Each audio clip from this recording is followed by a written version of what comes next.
দায়িত্ব নিয়ে বলছি যে 1964 সালে মেট্রিক পাস করার পরে মহাজাতক ইন্টারমিডিয়েট পাসও করেননি।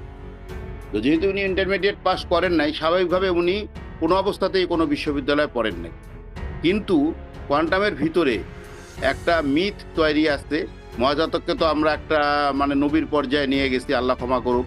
তো যে উনি মাস্টার্স পাস, উনি সোসিওলজিতে মাস্টার্স, উনি এইটাতে মাস্টার্স, ওইটাতে মাস্টার্স।